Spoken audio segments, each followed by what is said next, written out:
এখন বর্তমানে আয়ুষ্মান ভারত কার্ডের আবেদন করার জন্য ফর্ম প্রকাশ করা হয়েছে।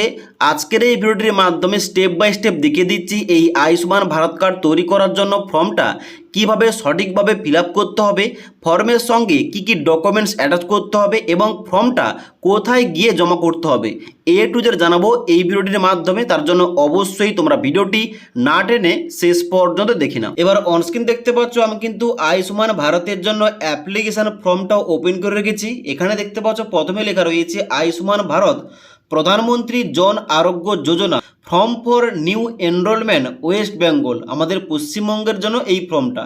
এবার এই যে ফর্মটা কীভাবে ফিল আপ করতে হবে স্টেপ বাই স্টেপ বলে দিচ্ছি। প্রথম কিন্তু এখানে ডেটের জায়গায় এখানে কিন্তু যে ডেটে তুমি ফর্মটা ফিল আপ করে জমা করবে ওই ডেটটা এখানে বসিয়ে দেবে। তারপর এখানে বেসিক বেনিফিশিয়ারি ডিটেলস, যার মধ্যে আধার নম্বরের জায়গায় যে আবেদন করছে আবেদনকারী অবশ্যই তার আধার কার্ডের নাম্বারটা পুট করতে হবে। ডান দিকে অ্যাপ্লিকেন্টের নেমের জায়গায় যে আবেদনকারী তার পুরো নাম মানে নাম এবং পদবি একসঙ্গে লিখতে হবে। তারপরে রেশন কার্ডের নাম্বার তার লিখতে হবে। রেশন কার্ডের ক্যাটাগরি কি রয়েছে এখানে ক্যাটাগরি দিতে হবে, মানে যে ক্যাটাগরি হবে ওই ক্যাটাগরির যে সামনের যে ঘরটা দেওয়া রয়েছে এই ঘরটায় টিক চিহ্ন কিন্তু এইভাবে করতে হবে। ওকে, এবার নিচের দিকে আসার পর বলা হচ্ছে আধার লিঙ্ক মোবাইল নাম্বার, এই ঘরটায় যে আবেদন করছে আবেদনকারী তার আধার কার্ডের সঙ্গে যে মোবাইল নাম্বার লিঙ্ক রয়েছে ওই নাম্বারটা এই ঘরটায় পুট করতে হবে। তারপরে ডান দিকে জেন্ডার, আবেদনকারী মেল না ফিমেল অবশ্যই কিন্তু এখানটায় টিক চিহ্ন করতে হবে। তারপরে বলা হচ্ছে ডেট অফ বার্থ, যেখানে কিন্তু আবেদনকারীর ডেট অফ বার্থ প্রথম দিন, তারপরে মাস, তারপরে ইয়ারটা কিন্তু বসিয়ে দিতে হবে। তারপরে বলা হচ্ছে ফুল অ্যাড্রেস, যেখানটায় অবশ্যই ফুল অ্যাড্রেস যেমন গ্রামের নাম, পোস্ট অফিসের নাম, থানার নাম এবং ডিস্ট্রিক্ট এবং পিনকোড, এখানে কিন্তু সম্পূর্ণ এখানে অ্যাড্রেসটা বসিয়ে দিতে হবে আধার কার্ড আইডি কার্ড অনুযায়ী। তারপর নিচের দিকে আসবে বলা হচ্ছে ডিস্ট্রিক্টের নিচে এখানে জেলার নাম বসাবে। ব্লকের নিচে তুমি কোন ব্লক থেকে আবেদন করছো তোমার ব্লক অফিসের নামটা কি এই ঘরটায় বসাবে। তারপরে তোমার গ্রাম পঞ্চায়েতের নাম বসাবে। তারপরে ফ্যামিলি হেড নেম, অর্থাৎ তোমার ফ্যামিলির মধ্যে হেড কে রয়েছে তার নামটা কিন্তু এই ঘরটা বসাবে। তারপরে বলা হচ্ছে টোটাল ফ্যামিলি মেম্বার, এই ঘরটায় অবশ্যই এখানে টোটাল ফ্যামিলি মেম্বার যদি 4 জন হয় 4 লিখবে, 5 জন হলে 5 লিখবে। তারপরে ডান দিকে বলা হচ্ছে প্যান নম্বর, যেখানটায় কিন্তু প্যান কার্ডের নাম্বার লিখতে হবে আবেদনকারীর। তারপর নিচের দিকে আসার পর বলা হচ্ছে এপিক নম্বর, এই ঘরটায় আবেদনকারীর এপিক কার্ডের নাম্বার অর্থাৎ ভোটার আইডি কার্ডের নাম্বারটা এই ঘরটায় লিখতে হবে। তারপরে ডান দিকে বলা হচ্ছে এসি নাম্বার মানে অ্যাসেম্বলি নাম্বার কিন্তু লিখতে হবে, মানে বিধানসভা ক্ষেত্রের নাম্বারটা কিন্তু এই ঘরটায় লিখবে তোমার কত নম্বর বিধানসভা। তারপরে ডান দিকে পার্ট নম্বর মানে অংশ নম্বর লিখতে হবে।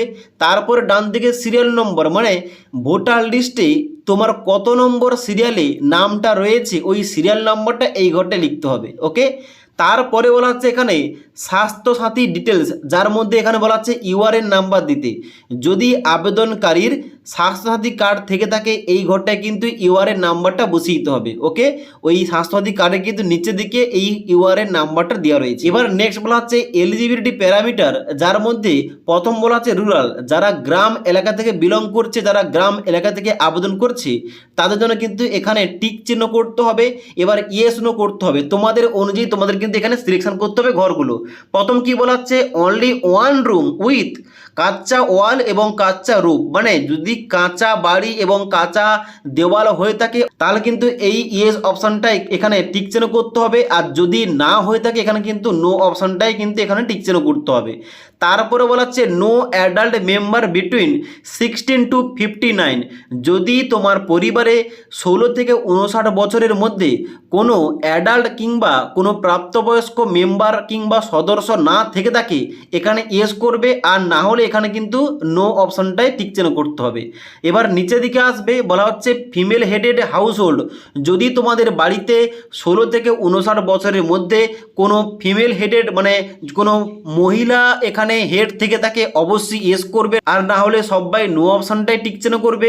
তারপরে বলা হচ্ছে যদি তোমার পরিবারের মধ্যে কোনো ডিসেবল মেম্বার মানে কোনো প্রতিবন্ধী যদি সদস্য থেকে থাকে অবশ্যই কিন্তু এস করবে, এই এস অপশানটাই কিন্তু টিক চিহ্ন করবে, আর না হলে নো অপশানটাই টিক চিহ্ন করবে। তারপরে বলা হচ্ছে যদি তোমাদের পরিবারটা এসসি এসটি পরিবার হয়ে থাকে এখানে ইয়েস অপশানটাই এখানে টিক চিহ্ন করবে, আর না হলে নো অপশানটা টিক চিহ্ন করবে। তারপরে বলা হচ্ছে ল্যান্ডলেস হাউসহোল্ড, যদি এখানে জমি জমাহীন পরিবার হয়ে থাকে অবশ্যই ইয়েস করবে, আর না হলে সবাই নো অপশানটাই কিন্তু এখানে টিক চিহ্ন করবে। তারপরে এখানে বলা হচ্ছে লিভিং অন আলমস, অর্থাৎ যদি অত্যন্ত দরিদ্র পরিবার অথবা ভিক্ষার উপর নির্ভরশীল কোনো পরিবার হয়ে থাকে এখানে ইয়েস করতে হবে, আর না হলে নো অপশানটাই টিক চিহ্ন করতে হবে। তারপরে বলা হচ্ছে ম্যানুয়াল স্ক্যাভেঞ্জার ফ্যামিলি, অর্থাৎ যে সমস্ত ফ্যামিলি এখানে মানুষের বর্জ্য পদার্থ পরিষ্কার করে থাকে তাহলে কিন্তু অবশ্যই এখানে ইয়েস অপশানটাই টিক চিহ্ন করতে হবে, আর না হলে নো অপশানটাই টিক চিহ্ন করতে হবে। তারপরে বলা হচ্ছে প্রিমিটিভ ট্রাইবাল গ্রুপ, যদি আদিবাসী জনগোষ্ঠীর পরিবার হয়ে থাকে এখানটায় ইয়েস করতে হবে, আর না হলে নো করতে হবে। তারপরে বলা হচ্ছে লিগালি রিলিজড, মানে আইনগত মুক্তিপ্রাপ্ত যদি কোনো বন্ডেড লেবার কিংবা শ্রমিক হয়ে থাকে এখানটায় ইয়েস করবে, আর না হলে নো অপশানটায় টিক চিহ্ন করতে হবে। তারপরে বলা হচ্ছে ফর উরবান, মানে যারা শহর এলাকা থেকে আবেদন করতে চায় তাদের জন্য কিন্তু এই ঘরটা। এখানে প্রথম কি বলা হচ্ছে রেক পিকার, মানে যারা নোংরা আবর্জনা পরিষ্কার করে তারা কিন্তু অবশ্যই ইয়েস করবে, আর না হলে নো অপশানটা এখানে টিক চিহ্ন করবে। বেগার, অর্থাৎ ভিখারি কিংবা যারা ভিক্ষা করে খায় তারা কিন্তু এই ফ্যামিলি থেকে বিলং করলে তারা কিন্তু ইয়েস করবে, না হলে নো অপশানটাই এখানে টিক চিহ্ন করবে। তারপরে ডোমেস্টিক ওয়ার্কার হয়ে থাকলে ইয়েস করবে, না হলে নো করবে। তারপরে স্ট্রিট ভেন্ডর কিংবা কোবলার হয়ে থাকলে কিংবা স্ট্রিটের কোনো দোকানদার হয়ে থাকলে অবশ্যই কিন্তু এখানটায় ইয়েস করতে হবে কিংবা নো অপশানে ক্লিক করতে হবে। তারপরে বলা হচ্ছে কনস্ট্রাকশন ওয়ার্কার, যদি কোনো কনস্ট্রাকশনের ওয়ার্কার কিংবা শ্রমিক হয়ে থাকে, যদি প্লাম্বার হয়ে থাকে, যদি মেসন হয়ে থাকে, কোনো রঙের মিস্ত্রি হয়ে থাকে কিংবা ওয়েল্ডার হয়ে থাকে, সিকিউরিটি গার্ড হয়ে থাকে, এই ধরনের কাজকর্ম করে থাকলে ইয়েস করতে হবে, আর না হলে নো অপশানটাই টিক চিহ্ন করতে হবে। তারপরে বলা হচ্ছে এখানে সুইপার কিংবা স্যানিটেশন ওয়ার্কার কিংবা মালি হয়ে থাকলে এটাই ইয়েস করতে হবে, না হলে নো অপশানটাই এখানে টিক চিহ্ন করতে হবে। তারপরে বলা হচ্ছে home based worker, artisan, handcraft worker কিংবা টেইলর, এই ধরনের কাজগুলো করে থাকলে ইয়েস করবে, না হলে কিন্তু নো অপশানটা টিক চিহ্ন করতে হবে। তারপরে বলা হচ্ছে ট্রান্সপোর্ট ওয়ার্কার অথবা ড্রাইভার অথবা কন্ডাক্টর কিংবা হেল্পার হয়ে থাকলে কিংবা রিক্সা পুলার হয়ে থাকলে ইয়েস করবে, না হলে নো অপশান টিক চিহ্ন করবে। তারপরে বলা হচ্ছে সব ওয়ার্কার, মানে কোনো দোকানদার হয়ে থাকলে দোকানদারের কর্মী হয়ে থাকলে অ্যাসিস্ট্যান্ট কিংবা কোনো পিওন, স্মল এস্টাবলিশমেন্ট হেল্পার হয়ে থাকলে ডেলিভারি অ্যাসিস্ট্যান্ট এবং অ্যাটেন্ডেন্ট কিংবা ওয়েটার, এই সমস্ত ক্যাটাগরির পরিবার হয়ে থাকলে এখানটায় কিন্তু ইয়েস করতে হবে, না হলে নো অপশানটায় টিক চিহ্ন করতে হবে। তারপরে বলা হচ্ছে ইলেকট্রিশিয়ান, মেকানিক, অ্যাসেম্বলিয়ার এবং রিপেয়ার ওয়ার্কার হয়ে থাকলে ইয়েস করতে হবে, না হলে নো অপশান টিক চিহ্ন করতে হবে। তারপরে বলা হচ্ছে ওয়াশারম্যান অথবা চৌকিদার হয়ে থাকলে এখানে ইয়েস করতে হবে, নাহলে নো অপশানটায় এখানে টিক চিহ্ন করতে হবে। তো এখানে বলে দিই এখানে কিন্তু অবশ্যই তোমার পরিবার যে ক্যাটাগরির মধ্যে পড়ছে ওই ক্যাটাগরিতে কিন্তু ইয়েস করতে হবে। এবার এখানে কিন্তু প্রায় সমস্ত ক্যাটাগরি কিন্তু এখানে উল্লেখ করা রয়েছে, যত ধরনের পেশা রয়েছে। ওকে, তো এখান থেকে তোমার জন্য যেটা হবে অবশ্যই কিন্তু এখানে সেইটাই ইয়েস করতে হবে, আর না হলে কিন্তু নো অপশানটাই এখানে টিক চিহ্ন করতে হবে। তারপরে হচ্ছে অ্যাডিশনাল ইনফরমেশন, এটা কিন্তু সবার জন্য ফিল আপ করতে হবে। এখানে প্রথম বলা হচ্ছে এজ 70 অ্যাবভ, যদি পরিবারের কোনো বয়স্ক ব্যক্তি থেকে থাকে 70 বছরের উপরে এখানে ইয়েস করতে হবে, নাহলে নো অপশান টিক চিহ্ন করতে হবে। বলা হচ্ছে none of my family member আর আশা ডাব্লিউ এবং AWH, মানে আশা কর্মী, অঙ্গনওয়াড়ি ওয়ার্কার, অঙ্গনওয়াড়ি হেল্পার হয়ে থাকলে এখানে ইয়েস করতে হবে, নাহলে নো অপশান টিক চিহ্ন করতে হবে। তারপরে বলা হচ্ছে এখানে যদি ফ্যামিলি ইনকাম 8 লাখ টাকা হয়ে থাকে ইয়েস করতে হবে, নাহলে নো অপশানটায় টিক চিহ্ন করতে হবে। তারপরে বলা হচ্ছে যদি কোনো ফ্যামিলি মেম্বার ইনকাম ট্যাক্স দিয়ে থাকে ইয়েস করবে, না হলে নো অপশানটায় টিক চিহ্ন করবে। তারপরে পরিবারে কোনো মেম্বার যদি নামটা ASDD লিস্টে থেকে থাকে ইয়েস করবে, না হলে নো অপশানটা টিক চিহ্ন করবে। তারপরে বলা হচ্ছে যদি কোনো ফ্যামিলি মেম্বারের এখানে SIR এ কোনো এখানে ট্রাইব্যুনালে আন্ডার পেন্ডিং থাকে অবশ্যই ইয়েস করতে হবে, না হলে নো অপশানটা টিক চিহ্ন করতে হবে। তারপরে বলা হচ্ছে CA এর অ্যাপ্লিকেশানে পেন্ডিং থাকলে ইয়েস করবে, না হলে সবাই এখানে নো অপশান টিক চিহ্ন করবে।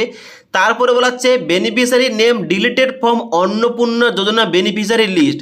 যদি বেনিফিশিয়ারি লিস্ট থেকে মানে অন্নপূর্ণা যোজনায় বেনিফিশিয়ারি লিস্ট থেকে নামটা বাদ যায়, ডিলিট হয়ে যায়, এখানে ইয়েস করতে হবে, না হলে নো অপশানে টিকচিহ্ন করতে হবে। তো এইগুলো দেওয়ার পর নিচের দিকে আসতে হবে, আই হেয়ার বাই এখানে টিকচিহ্ন করতে হবে এবং ডান দিকে সিগনেচারের জায়গায় যে আবেদন করছে আবেদনকারী তার সিগনেচার করতে হবে। এবার সিগনেচার করার পর কিন্তু এখানে কাজ শেষ। এবার এখানে যে রিসিপ্ট দেওয়া রয়েছে এটা কিন্তু অবশ্যই ওই অফিসিয়াল থেকে কিন্তু এখানে এই রিসিপ্টটা তোমাদের দেওয়া হবে, মানে যেখানে ফর্মটা জমা করবে এই ফর্মটা কিন্তু তোমাদের শিবিরে জমা করতে হবে। এবার এই ফর্মটা কিন্তু জনকল্যাণ যে শিবিরটা আগামীকাল থেকে শুরু হবে 15ই জুন, 16ই জুন এবং 17ই জুন, যেটা কিন্তু আজ সকালে আমাদের চ্যানেলে ভিডিও দেওয়া হয়েছিল যে তোমার এলাকার মধ্যে কবে শিবিরটা হবে, কোথায় হচ্ছে, এটা তুমি চেক করতে পারবে অনলাইনে। তো ওই শিবিরে গিয়ে এই প্রকল্পের কিন্তু ফর্মটা ফিল আপ করে জমা করতে হবে। ওকে, তো জমা করলে কিন্তু এই রিসিপ্ট কপি দেওয়া হবে, যেটা দিয়ে পরবর্তীতে কিন্তু স্ট্যাটাস চেক করা যাবে। এবং নিচের দিকে যে এখানে একটা ফর্ম দেওয়া রয়েছে এটা কিন্তু শুধুমাত্র অফিসিয়ালটা করবে, যে ফর্মটা জমা করছে যে ভেরিফিকেশান অফিসার সে কিন্তু ফর্মটা ফিল আপ করবে। তো এখানে কিন্তু সিগনেচার করার পর তোমার কিন্তু কাজটা শেষ। এখানে কিন্তু ফর্মের সঙ্গে আধার কার্ড, আইডেন্টি কার্ড এবং প্যান কার্ড, রেশন কার্ড, ব্যাংকের অ্যাকাউন্ট, পাসপোর্ট সাইজের ছবি এগুলো কিন্তু অ্যাটাচ করতে হবে। এবং তার সঙ্গে সঙ্গে যারা হয়তো প্রতিবন্ধী দিয়েছে তাদের কিন্তু প্রতিবন্ধী সার্টিফিকেট দিতে হবে। যারা হয়তো এসসি এসটি ফ্যামিলি থেকে আবেদন করছে তাদের কিন্তু কাস্ট সার্টিফিকেট জমা করতে হবে। এইভাবে কিন্তু সমস্ত ডকুমেন্ট জমা করতে হবে এবং যদি স্বাস্থ্যসাথী কার্ড থেকে থাকে ওই কার্ডের কিন্তু জেরক্স কপি জমা করতে হবে। তো এই সমস্ত ডকুমেন্টস একসঙ্গে অ্যাটাচ করে ওই কিন্তু ক্যাম্পে কিংবা ওই শিবিরে গিয়ে জমা করতে হবে ফর্মটা। যদি এখানে সমস্ত কিছু ঠিকঠাক তাকে অ্যাপ্রুভ হয়ে যায় তাহলে কিন্তু অবশ্যই এই কার্ডটা তোমরা কিন্তু পেয়ে যাবে। ওকে, তো আশা করি বুঝতে পারলাম এই যে আয়ুষ্মান ভারত কার্ডের যে ফর্মটা, এই ফর্মটা কিভাবে ফিল আপ করতে হবে, কোথায় জমা করতে হবে, কি কি ডকুমেন্টস লাগবে সমস্ত কিছু বলে দিলাম। যদি আজকের এই ভিডিওটির আপডেট ভালো লেগে থাকে একটি লাইক করবে এবং বন্ধুদের অবশ্যই ভিডিওটি শেয়ার করে দেবে।